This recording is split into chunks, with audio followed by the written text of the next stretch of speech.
Bom dia, meus queridos. Graça e paz do Senhor Jesus. É uma alegria estarmos nessa manhã juntos e compartilhando da palavra. Nós daremos continuidade àquilo que nós temos visto aqui na igreja. Temos já alguns meses sendo confrontados, desafiados e encantados com esse evangelho, que é o Evangelho de João. Nós queremos lembrar aos queridos pais que nós temos um espaço para as crianças destinado a elas lá em cima, mas que é um espaço temporário. O objetivo nosso é que elas estejam conosco, cultuando conosco aqui, juntos, todos juntos, como o povo santo do Senhor. Então, trabalhe isso. A gente sabe que é um tempo, demora, é um trabalho, mas foque, tem esse objetivo de que eles estejam em breve conosco aqui, inclusive cultuando e tendo consciência do que é o culto, do que é o dia do Senhor. A gente vai ter o último momento litúrgico nosso, que é o vídeo que nos mostra e nos faz uma introdução ao Evangelho de João.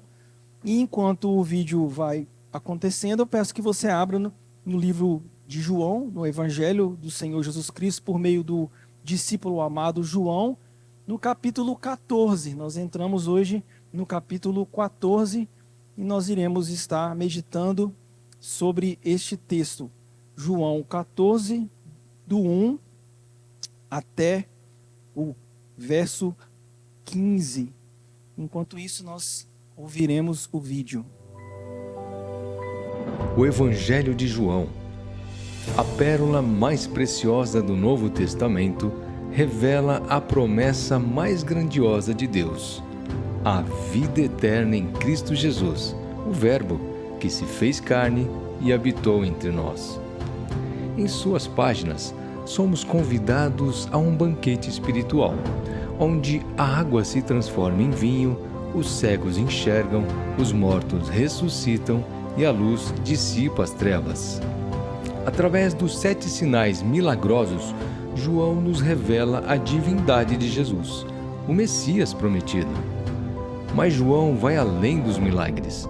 Ele nos leva ao coração do Evangelho, revelando o amor incondicional de Deus, que entregou o seu único Filho para que todo aquele que nele crê não pereça, mas tenha a vida eterna.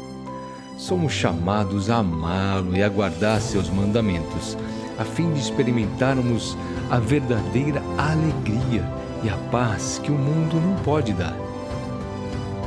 Em Cristo, a vida eterna. Uma jornada profunda pelo Evangelho de João.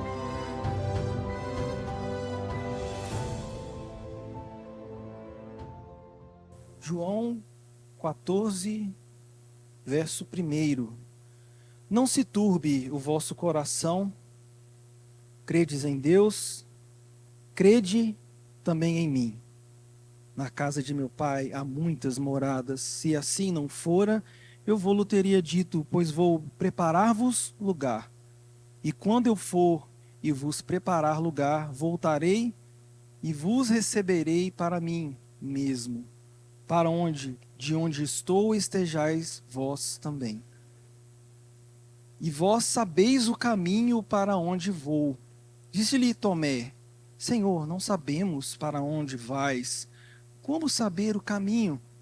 Respondeu-lhe Jesus: Eu sou o caminho, e a verdade, e a vida. Ninguém vem ao Pai, senão por mim. Se vós me tivéssemos conhecido, conheceríeis também a meu Pai. Desde agora o conheceis e o tendes visto. Replicou-lhe Filipe: Senhor, mostra-nos o Pai, e isso nos basta. Disse-lhe Jesus: Filipe, há quanto tempo estou convosco, e não me tendes conhecido? Quem me vê a mim, vê o Pai. Como dizes tu, mostra-nos o Pai? Não crês que eu estou no Pai e que o Pai está em mim? As palavras que eu vos digo, não as digo por mim mesmo, mas o Pai que permanece em mim faz as suas obras. Crede-me que eu estou no Pai e o Pai em mim. Crede ao menos por causa das mesmas obras. Em verdade vos digo que aquele que crê em mim fará também as obras que eu faço e outras maiores fará, porque eu vou para junto do Pai. E tudo quanto perdides em meu nome, isso farei, a fim de que o Pai seja glorificado no Filho. Se me pedirdes alguma coisa em meu nome, eu o farei. Se me amais, guardareis os meus mandamentos. Senhor, obrigado pela tua palavra. Obrigado porque nós estamos perante ela, Senhor. E obrigado por esse culto que foi e tem sido cheio da tua palavra, Senhor. Que possamos ouvir a tua voz, Senhor Deus, entender aquilo que o Senhor tem para falar conosco, Senhor, e que possamos, Pai, aprender com os discípulos, aprender com o Senhor, que é manso e humilde de coração, Pai. Tenha misericórdia das nossas vidas, que o Senhor fale e somente o Senhor fale por meio do teu Santo Espírito a cada coração aqui. É a nossa oração, Senhor, e a fazemos em nome de Jesus Cristo. Amém. Quando nós vamos ao supermercado, e eu sei que nós temos vários papais e mamães aqui, sempre a gente se depara com os nossos filhos correndo de um lado para o outro, ou já visitando seções de supermercados, se o supermercado é um supermercado que você já tem o costume de ir, e eles procuram aquelas seções específicas, e alguns, normalmente, quando são mais ávidos e são mais impulsivos, inclusive pega alguns produtos e leva. E a cena é muito engraçada, da gente ver os filhos com o carrinho, o pai ou a mãe segurando o carrinho, e aí você vê aquela criança, né, que a cabeça está quase da altura do carrinho com algo na mão, né? E a cena, ela se repete, não é? Quem tem filho pequeno, ou quem teve filho pequeno já viveu isso, nós já vivemos isso lá em casa, com o Lutero, né? E quem atualmente tem filho pequeno vive isso, não é? Eu lembro que o Lutero, ele falava de canto comigo, né? Papai, eu queria isso. Mas quando a gente vai nos supermercados, é inevitável a gente não perceber essa cena. E por que eu estou trazendo essa cena para vocês? É porque foi inevitável, ao meditar nesse texto e ao linká-lo, e eu farei daqui a pouco, com o capítulo 13, não perceber, e peço desculpas pelo riso, mas é muito engraçada a cena, de que os discípulos mais parecem crianças num supermercado, perdidos e querendo uma coisa só. Tem criança que espera o mês inteiro, né, na virada do mês, ou quando recebe o pagamento, e quando a família compra para o mês inteiro, ele já sabe que o dia do supermercado é o dia da oportunidade. Oportunidade de pedir. Oportunidade de conseguir aquilo que tanto deseja, né? No meu caso, quando eu era pequeno, tinha uma seção lá em Belo Horizonte, no Carrefour, que tinha os bonecos do Comandos em Ação. E era a minha oportunidade de pedir os bonecos, né? E eu vejo essa cena se repetindo, e essa cena muito se parece com o que eu percebo no capítulo 13 e no capítulo 14. Aliás, até antes do 13 já começa a acontecer isso. Mas no 13 aconteceu isso. Eu quero tomar a liberdade, e eu sei que foi pregado o capítulo 13, maravilhosamente pregado, mas eu quero pensar alguns versículos do capítulo 13, porque me parece que é isso que está acontecendo aqui no capítulo 14. Existe um pedido ou um desejo dos discípulos que não foi respondido por Jesus. E o capítulo 14 começa com uma afirmação de Jesus que parece que Jesus está tentando acalmar o coração de discípulos, ou os corações dos discípulos que estão aflitos. E o motivo da aflição, eu vou mostrar para vocês, tem a ver com essa questão e com essa ilustração que eu quis trazer logo de início para vocês. Eu gostaria que você desse uma olhada, antes da gente entrar no 14, que a gente desse uma olhada no capítulo 13. Dá uma folheada aí na sua Bíblia, no capítulo 13, a partir do verso 33. E aí nós vamos ter uma fala de Jesus, não é? E me parece que por causa dessa fala de Jesus, os discípulos querem que Jesus responda, eles têm um pedido para Jesus. E esse pedido vai ser, inclusive, repetido por alguns discípulos diferentes. Bom, a gente tem o traidor indicado no verso 21, como já foi ensinado, mostrado para os irmãos. No verso 31, temos a saída da pessoa, no caso Judas, que saiu para trair, e depois que Judas sai para trair, Jesus começa a conversar com os discípulos. E é nessa conversa com os discípulos, no verso 33, que nós temos a afirmação de Jesus aí. Filhinhos, ainda por um pouco estou convosco, buscar-me-eis, e o que eu disse aos judeus também agora vos digo a vós. Para onde eu vou, vós não podeis ir. E eu quero que você, se possível, sublinhe isso na sua Bíblia. Porque Jesus tinha falado isso para os judeus. Jesus falou, eu vou para um lugar. Jesus não fala qual lugar, Jesus fala que ele vai. E eu quero que você pense nisso. E para este lugar que ele vai, que ele não falou qual é, isso já causou uma pulga na orelha dos discípulos, porque nós estamos diante de discípulos que sempre vão para onde o mestre vai, e o mestre quando vai, fala para onde vai. Vamos para Galileia, vamos para Nazaré, vamos para o tanque de Betesda, vamos para... Jesus sempre falava o lugar para onde ele ia, mas agora Jesus não fala para onde vai. E para deixar a coisa mais complexa para esses discípulos, além de não falar para onde ele vai, ele fala, vocês não vão comigo. Então é isso que está acontecendo aqui nesse... É isso que Jesus está falando. Jesus já tinha falado isso para os judeus, os discípulos ouviram, agora Jesus fala direto com eles. Para onde eu vou, vós não podeis ir. E a partir daqui, meus irmãos, e é isso que eu quero que você pense hoje, parece que o mundo dos discípulos desaba. É a minha leitura que eu faço diante de tudo que vai acontecer até o 14, do 1 ao 15.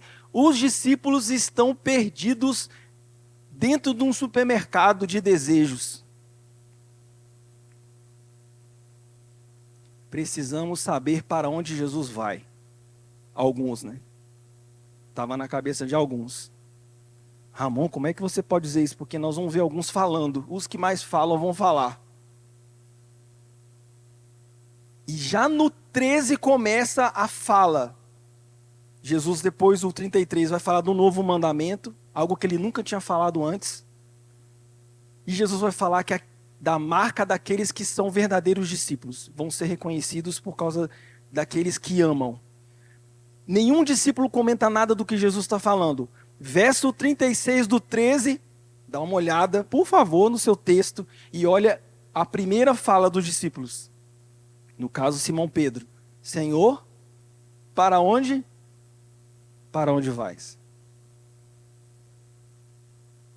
E aí, por causa dessa fala, a gente foi exposto na semana passada, na pregação do pastor Daniel, em cima desta fala de Pedro.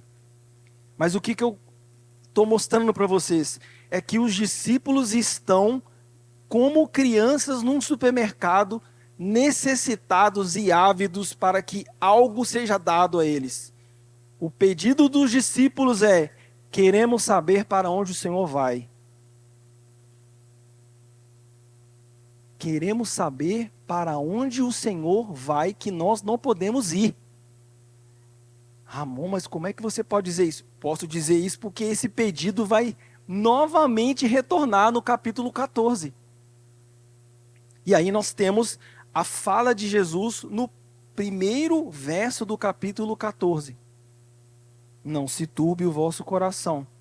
Crede em Deus, crede também em mim. Os discípulos estão aflitos. E Jesus percebeu a aflição dos discípulos. Jesus percebeu que a fala dele, ou podemos dizer, a negativa para os discípulos, causou no coração dos discípulos diversos problemas.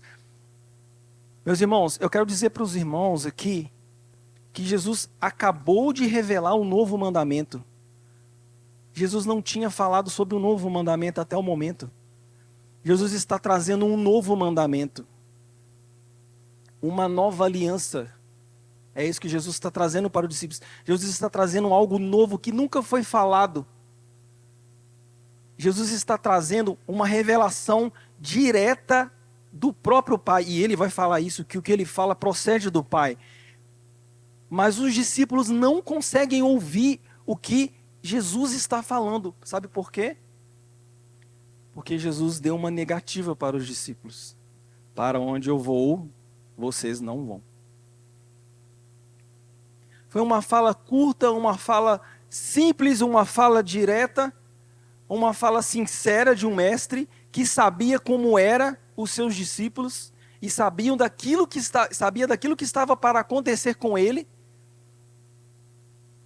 Mas essa fala e essa negativa fez com que os discípulos não ouvissem sobre o novo mandamento, fez com que os discípulos não entendessem qual que era a marca deles para refletirem o fato de serem de fato seguidores de Jesus, porque Jesus vai falar isso no final. Nisso conhecerão vocês que são os meus discípulos, se tiverdes amor uns pelos outros. Os discípulos não ouviram nada, e os discípulos não ouviram nada porque estão como crianças num supermercado, querendo que lhe seja atendido o pedido. E o pedido é o tema desse sermão. O pedido é o tema da minha fala nessa manhã para os irmãos. Nós vamos ter um pedido recorrente no texto, um pedido que está se repetindo no texto, um pedido, aliás, que, como eu mostrei para vocês, começou no 13, e agora nós estamos no 14, Judas já saiu, já tem um tempo que eles estão juntos, Jesus está ensinando coisas que nunca foram ensinadas, e eu quero que você preste atenção, que não foram ensinadas por nenhum dos profetas. Isso não está na antiga aliança, no Antigo Testamento. Jesus está trazendo algo novo, um novo mandamento, e os discípulos não estão ouvindo, porque estão preocupados com a negativa de Deus, com a negativa do seu mestre para eles. Ah, meus irmãos, como eu me vi nesse texto.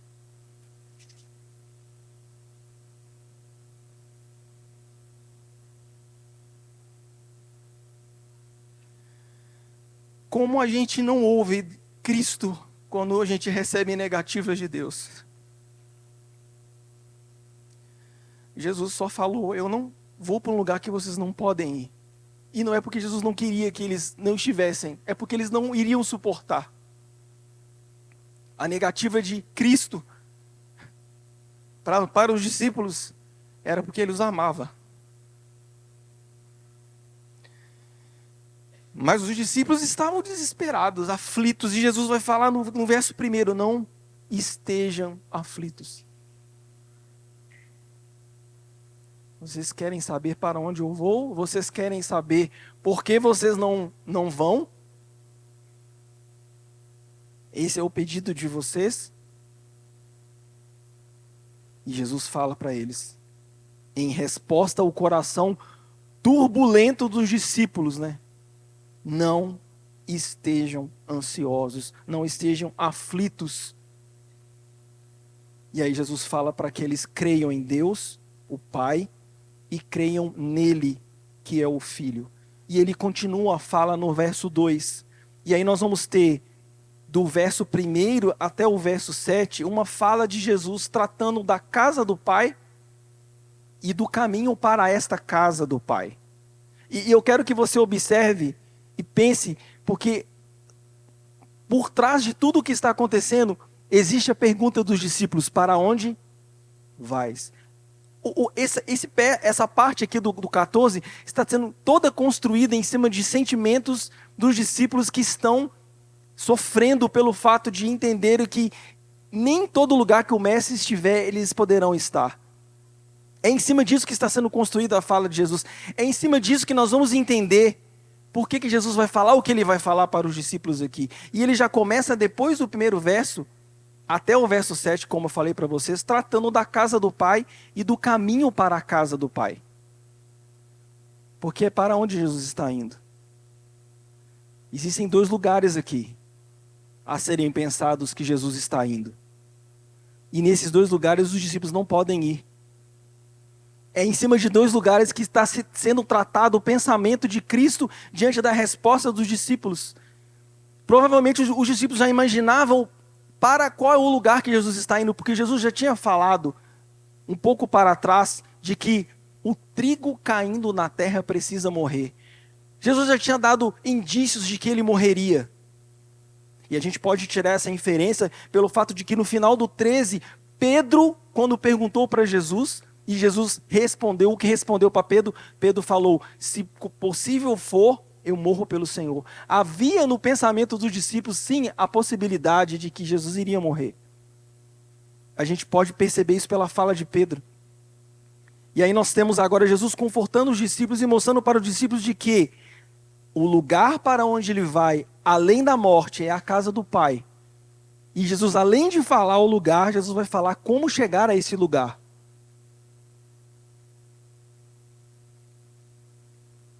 O verso 2, nós temos o conforto que Jesus dá para os seus discípulos. E aqui começa a fala de Cristo, uma fala que procede claramente do Deus Pai. E Jesus vai falar isso para eles, né? Que a minha fala é a fala do Pai. A gente escuta nas palavras de Jesus, e eu gostaria que você fizesse esse exercício agora, de nesse texto que eu estou lendo, não pensasse em Jesus. Pense que é o Pai falando. Jesus vai falar isso mais na frente, que as suas falas são palavras do Pai. É um Pai que está confortando seus filhos, confortando aqueles que seguem, confortando aqueles que o amam. Jesus vai falar e o que ele quer que os discípulos ouçam é a voz do Deus Pai. Inclusive, durante essa conversa, o ápice dela vai ser essa pergunta: se temos a voz, queremos ver o Pai. Na casa de meu Pai, Jesus fala, há muitas moradas. Eu vou para um lugar onde vocês não podem ir. E esse lugar que eu estou indo é a casa do meu Pai. E moradas, meus irmãos, aqui, a ideia de moradas, a ideia de oikos aqui do grego, a ideia que está por trás aqui é um local muito grande com vários quartos fixos em que a pessoa reside permanentemente nesses quartos. Para onde eu vou para um lugar preparar morada. Preparar o seu lugar de permanência eterna. É isso que Jesus está falando para os discípulos. Eu estou indo para um lugar. Eu estou indo para um lugar para onde vocês não podem ir nesse momento. Eu estou indo para um lugar, mas para o lugar que eu estou indo, a minha negativa para vocês é porque não está no momento. Não está na hora de vocês estarem comigo. E não está na hora de vocês estarem comigo porque primeiro eu preciso preparar esse lugar. Não está pronto o lugar. O lugar não está pronto. Jesus vai construir moradia permanente para o seu povo. Sim, meus irmãos, nós estamos diante de um texto escatológico. Embora a escatologia de João não é uma escatologia tão clara, e o objetivo de João não é ser tão escatológico como temos em Mateus, por exemplo, João está mostrando, está dando uma resposta para nós e para esses discípulos, de que Cristo irá preparar um lugar para o povo dele. E moradas, aqui, como eu acabei de falar para os irmãos, é um lugar que se cumprirá, como está no texto de 1 Tessalonicenses 4:13. Estaremos para sempre com o Senhor. Jesus está falando para os discípulos não estarem aflitos, porque para onde ele está indo, que é a casa do Pai, nessa casa haverão muitas moradas. Mas essas moradas não estão prontas ainda. E é por isso que eles não podem ir. É por isso que os discípulos não podem ir para esse lugar. Verso 3, continua a explicação de Jesus para a aflição do coração desses discípulos que estão desesperados, querendo saber para onde Jesus vai e por que eles não vão. Verso 3, a gente tem a fala de Jesus dizendo que quando ele for e preparar, ele vai voltar. E ele vai receber todos aqueles que creram nele. Dê uma olhada para o texto. Quando eu for e vos preparar lugar, voltarei e vos recebereis para mim mesmo. E por que Jesus vai, prepara e volta para receber? O final do 3 ele fala: para que onde eu estou, estejais vós também. Meus irmãos, as negativas de Deus para nós são negativas de amor. São negativas que muitas vezes têm a ver com o tempo das coisas acontecerem.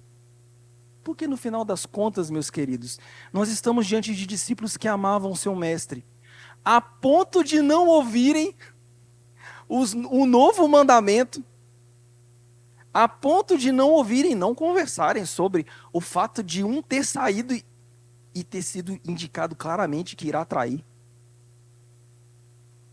A perturbação do coração dos discípulos era tamanha, meus irmãos, por causa do amor que eles tinham pelo seu mestre, que eles só escutavam: vocês não vão comigo.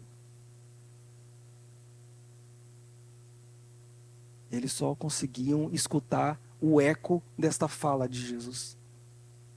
Jesus está mostrando para os discípulos que ele irá voltar para resgatá-los. Jesus está mostrando para os discípulos, meus queridos, que é do interesse primário do Pai que os eleitos, que amam a Cristo, que foram chamados por Deus antes da fundação do mundo, conforme o decreto eterno de Deus, essas pessoas estejam com. E estar com é um relacionamento, não é lugar. Porque nós estamos diante de discípulos com o mestre, e é isso que eu quero que você perceba. Nós estamos diante de homens que estão com seu mestre por muitos anos, se relacionando. Se você num grupo de oração, se você com algumas pessoas que te visitam, você cria um vínculo, imagine você convivendo com essa pessoa 3 anos. Comendo, dormindo, sofrendo, chorando, orando. Imagine qual é o vínculo desses homens com Jesus. Havia um vínculo muito grande deles com o seu mestre. É disso que se trata a fala de Cristo. Eu vou preparar e voltarei para que tudo isso acontece para que nós tenhamos um relacionamento eterno, não será mais quebrado.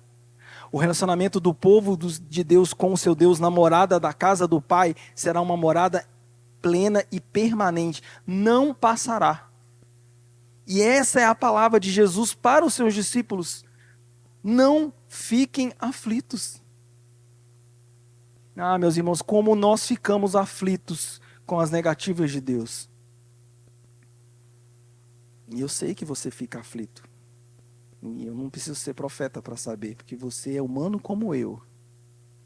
A gente recebe o silêncio, a gente recebe a não explicação, e aí o mundo desaba na nossa cabeça. A gente não consegue escutar a palavra, não consegue escutar o louvor, a gente não consegue escutar quem está falando conosco, que é a própria boca de Deus falando, porque na nossa cabeça está ecoando o quê? Vocês não podem ir. Vocês não vão comigo. Eu não vou dizer para vocês o lugar onde eu vou.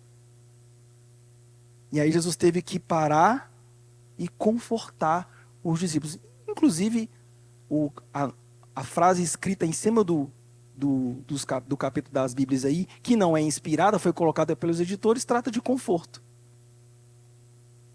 Jesus vai confortar o coração inquieto dos discípulos no supermercado dos desejos. E todos estavam com uma embalagem, e dentro da embalagem estava escrito: queremos saber. Precisamos saber. As negativas de Deus para nós, meus irmãos, ou a não explicação de muitas coisas na sua e na minha vida, acontecem porque Deus nos ama. Porque Deus entende o nosso tempo. E entende que nós precisamos entender o tempo dele. E a fala continua de Jesus. No verso 4, ele vai falar para eles que eles sabem o caminho para onde ele vai. Jesus estava falando claramente, que já tinha falado para eles tudo. Vocês já sabem, eu já falei para vocês. E aí, o verso 5, nós temos a fala de Tomé, que novamente repete o que eu falei para vocês no 13. Gente, é inacreditável isso. Veja o que Tomé fala. Senhor, não sabemos para onde vais. Como a gente vai saber o caminho? Jesus acabou de falar que vai para a casa do Pai. Jesus acabou de falar que vai preparar a morada. Jesus acabou de falar que vai voltar para trazê-los para estar junto. E qual é a pergunta do discípulo inquieto no supermercado dos desejos? Senhor, para onde vais? Meus irmãos, eu não sei quanto a vocês, né? Mas eu sou um desses discípulos aqui. Totalmente. Não ouço as coisas que Deus fala. Porque eu escuto as negativas de Deus e fico tentando saber por quê, para quê, como. E Jesus está falando, Deus está falando comigo, Deus está... E eu estou lá, isso não aconteceu, isso não aconteceu, isso não aconteceu. Eu estou olhando para a negativa. Não estou escutando a fala do novo mandamento, não estou escutando a fala da marca do discípulo, não estou escutando a fala do discípulo que vai estar com o seu mestre, porque o seu mestre vai para a casa do Pai. Porque onde que está o coração do Ramon? Eu quero saber. Não, você não tem que saber tudo. É o que Jesus está falando. Nós não temos. Você não tem que saber tudo, meu irmão. Aliás, quem foi que te disse que você tem que saber tudo? Porque se você aprendeu isso fora e o mundo está mostrando que a gente tem que saber tudo, isso é uma mentira. Não fomos feitos para saber tudo. Você não suportaria saber tudo. Só no campo da matemática você não suportaria saber tudo e as implicações de tudo, matematicamente falando. Quiçá tudo, todo o resto criado. Quem disse que você tem que saber tudo, meu irmão? Nós não temos que saber tudo. Nós temos que saber aquilo que foi revelado por Deus a nós amorosamente. E saber quando nós não temos que saber. Que é esse caso. Porque essa é a pergunta dos discípulos. E é isso que eu estou trazendo para os irmãos. Um pedido pulsante no coração deles. Para entender tudo o que está acontecendo. Nós não temos que saber, meus irmãos. Nós nem sempre temos que saber. Quando Deus não revela para nós. Quando Deus não fala claramente para nós. E aí nós temos a pergunta de Tomé, muito parecida com a pergunta de Pedro, lá em 13:33, que eu mostrei para vocês. E aí nós vamos ter a resposta de Jesus. Respondeu Jesus. E é esse versículo tão famoso, plotado em vários carros, camisetas, é por causa da fala de Tomé, da fala de Pedro e do coração dos discípulos. Para onde você vai, que a gente não vai? E aí Jesus vai falar para Tomé. Visto que Tomé falou do caminho. Eu sou o caminho. Eu sou a verdade. E eu sou a vida. Eu sou é uma repetitiva que o pastor Daniel já tem pregado aqui. É o Deus da sarça. É o eu sou que Israel não poderia pronunciar o nome. E eles não escreviam o nome de Deus.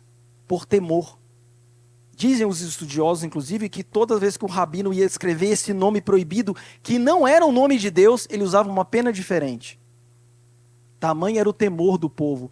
Eu sou é a palavra que Jesus está falando. Jesus está se colocando, e de fato ele o é, como a revelação do próprio Pai.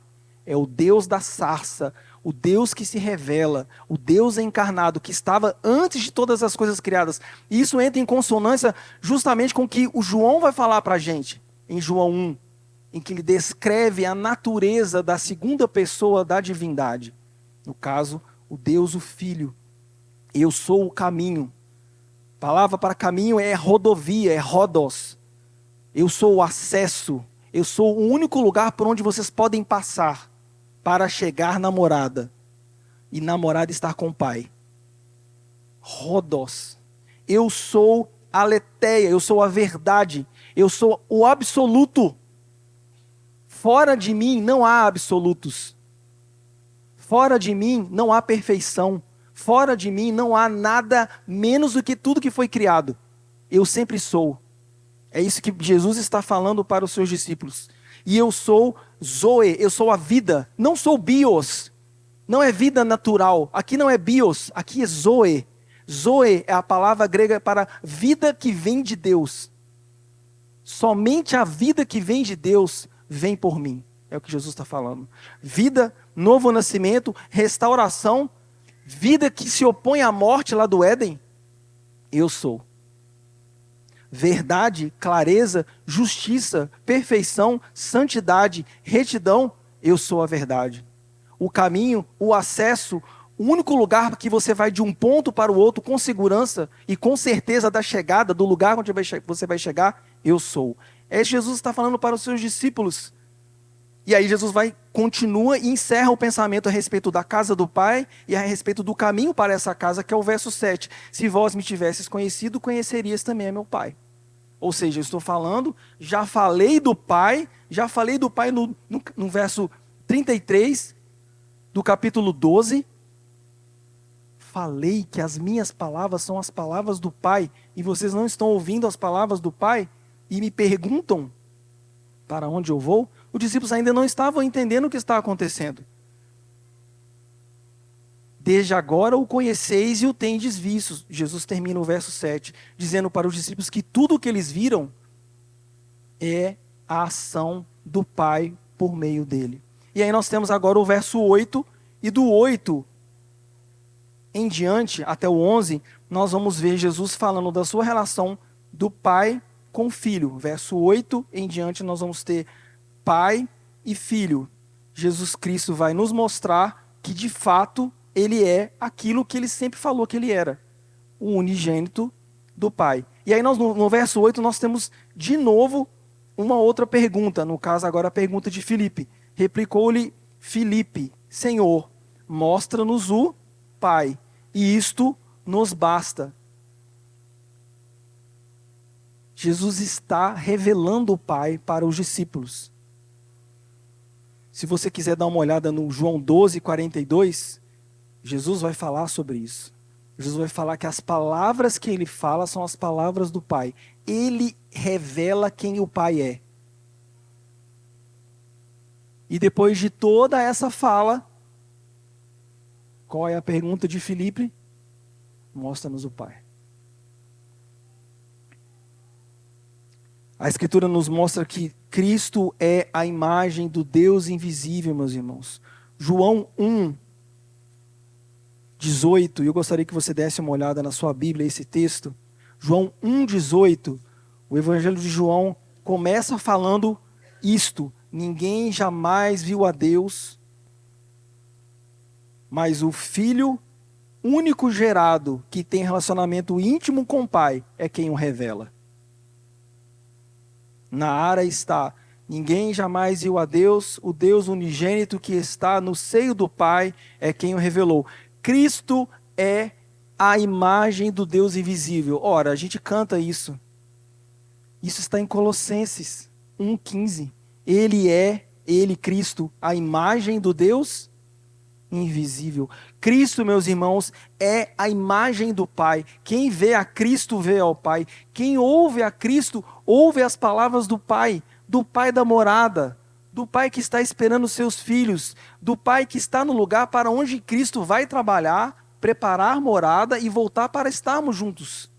É neste lugar, e é para lá que nós iremos, para estar junto com o Pai. E Filipe pergunta: mostra-nos o Pai. E aí nós vamos ter Jesus do verso 8, 9, 10 e 11, falando que as palavras que ele diz, as palavras que eu digo, não as digo por mim, mas o Pai que permanece em mim faz as suas obras. E termina a sua fala no verso 11.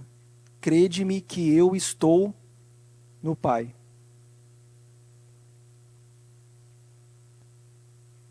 Os discípulos, meus irmãos, ainda não tinham entendido.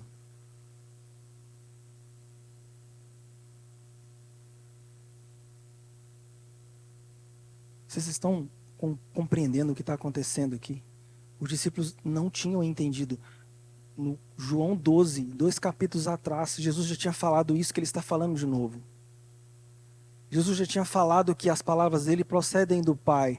Jesus já tinha falado que o que ele faz é o Pai fazendo. Que ele e o Pai, eu e Pai somos um, é isso que Jesus falou. E aí Filipe pergunta, mostra-nos o Pai. Vocês estão vendo o Pai. As obras, os milagres que aconteceram são obras do Pai. São obras do Pai porque eu estou no Pai e o Pai está em mim. A cura no tanque de Betesda, em 5:20, está escrito, e maiores obras do que essas, porque estou no Pai.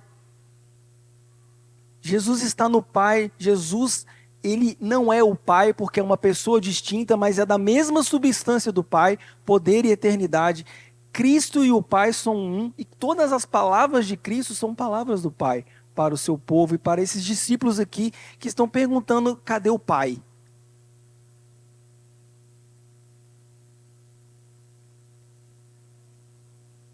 E o conforto de Jesus se estende do verso 12 até o verso 15. E estou terminando.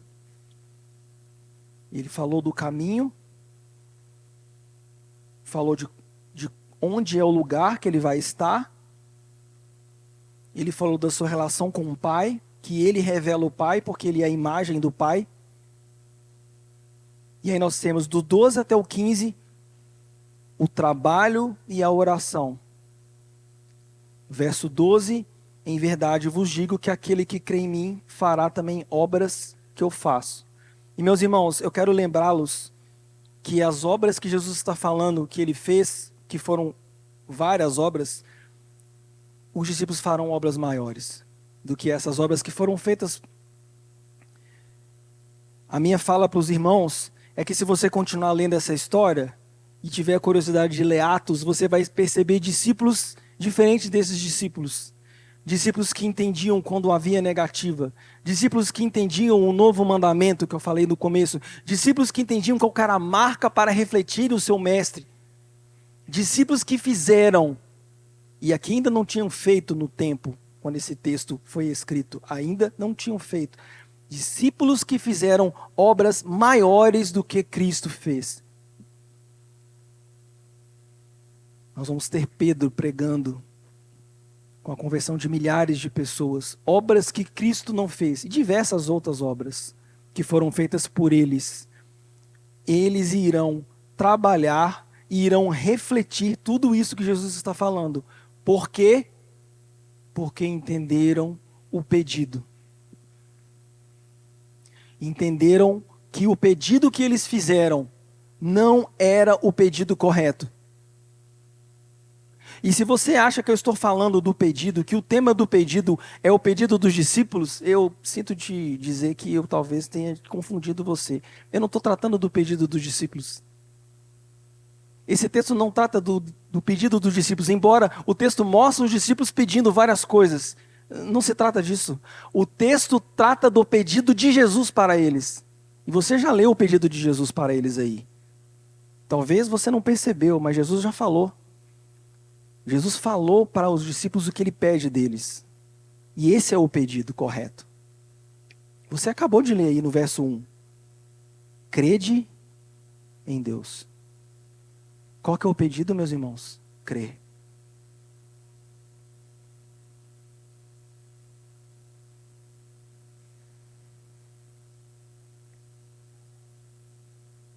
Qual que é o pedido aqui no 12 de Jesus para os seus discípulos? Dá uma olhada na sua escritura. Está escrito aí. Aquele que crê. Não se trata de saber, meus irmãos. Se trata de crer. Creiam em mim. Jesus vai ressoar esse pedido, essa fala dele para os discípulos ao longo do 14. Mas tem tanta coisa acontecendo aqui que provavelmente você e eu a gente passa desapercebido de perceber que o verdadeiro e o correto pedido não é o pedido dos discípulos. mas é a fala de Jesus para os discípulos. Creiam. Creiam em mim. Jesus está falando para os discípulos: creiam em mim e obras maiores vocês farão. Creiam em mim e um novo mandamento vocês viverão. Creiam em mim e vocês irão refletir quem vocês são, meus discípulos. Creiam em mim. E esse pedido de vocês será resolvido. Meus irmãos, nessa manhã, o pedido para nós, o pedido para mim e para você, é o pedido de Cristo Jesus. Jesus Cristo pede para você e para mim, com corações turbulentos, perdidos num supermercado, como crianças, no dia da feira, Jesus pede para nós crermos nele. Parece ser simples, meus irmãos, mas não é simples. Parece ser muito simples, mas não é simples, meus irmãos. Jesus chama os seus discípulos para colocar de lado toda a negativa dele, todo o silêncio, toda a não resposta, e apenas crer. E apenas tem 2 aspas do tamanho de vinhedo, né? Não é apenas somente. No seu coração, meus irmãos, na sua vida, talvez você tenha diversos pedidos. Eu tenho diversos pedidos, mas esse texto me mostrou que eu tenho olhado muito errado para as coisas. Eu preciso crer. Eu preciso escutar o pedido de Jesus e crer em Deus, e crer em Cristo, e fazer as obras. E as obras que eu vou fazer são consequências diretas do meu crer. E foi isso que aconteceu com os discípulos. Porque no final Jesus fala: se vocês me amam, vocês vão guardar o que eu falo. Eu vou guardar os meus mandamentos.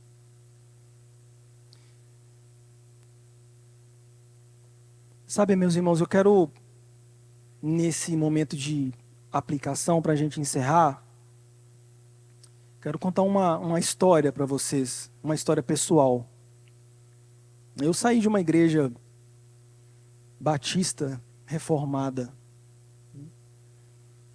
a igreja da minha adolescência, a igreja que eu cresci, como o Vitor está crescendo nessa igreja. A igreja me enviou para o seminário, eu fui o primeiro seminarista da igreja. E muitas coisas aconteceram na minha vida por meio daquilo que Deus tinha para fazer no meu ministério. E Deus falou comigo durante vários e vários anos, mas eu não ouvi. Sabe por que eu não ouvi? E é por isso que eu falei desse texto. Porque eu estava olhando a negativa de Deus. Minha mãe tem um ministério, minha mãe é missionária, e sabe por que eu não fui pastor lá? Porque na cabeça do Ramon ele tinha que estar resguardado pela denominação. Não ia ser pastor independente. E Deus estava falando para o Ramon: faz a obra aqui, não precisa de denominação. Eu fui para Batista, aí Deus me tirou da Batista. Ramon foi para onde Deus... Não, Ramon caçou uma igreja o quê? Presbiteriana. Recebeu um convite: que beleza, vou ser presbiteriano agora. E Deus não me deixou ser recebido na presbiteriana. Que interessante. E aí o que o Ramon está escutando? Tá igual os discípulos, velho. Como é que eu não posso? Por que eu não sou recebido? E Jesus está falando comigo. E onde que o Ramon está? Com uma criança no supermercado dos desejos não respondidos. E aí Deus teve que me trazer para Vinhedo, para me mostrar aqui nessa cidade que Deus não depende de denominação para falar, para estar com o seu povo. Estou falando da minha experiência como um pastor ordenado. E eu estava com os olhos nas coisas, né?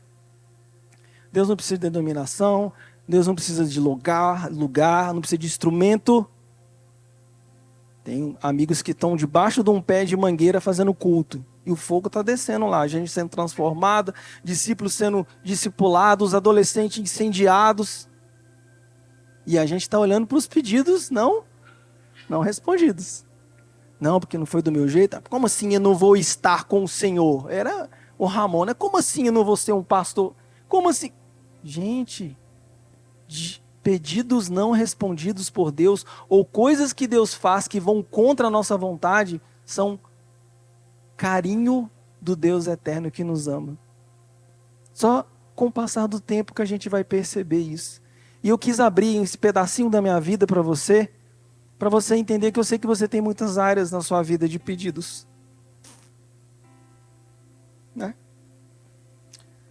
Coisas que você não entende que não acontecem, né? Ou coisas que você não entende por que acontecem, não é? Irmão, creia em Deus.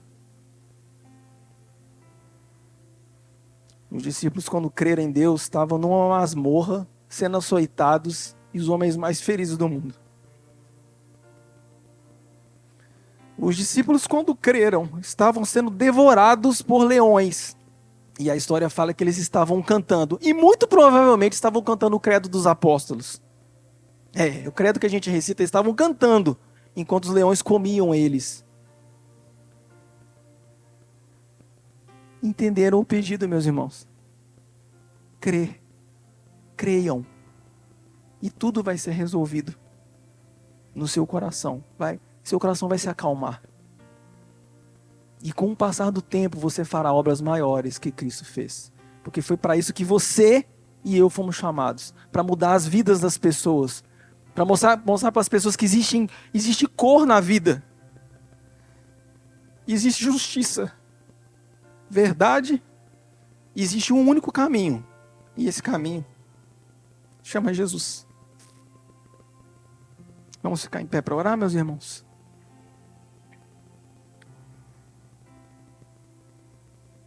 Nós vamos orar e depois o grupo de louvor irá nos conduzir com uma música. Senhor, nós te agradecemos pela tua palavra.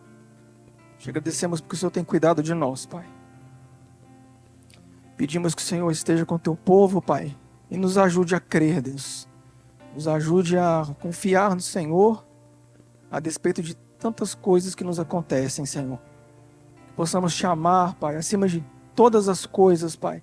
Acima de lugar, de placa, Senhor Deus. Acima de tudo, Deus. Que possamos, Senhor, como foi cantado aqui, Deus.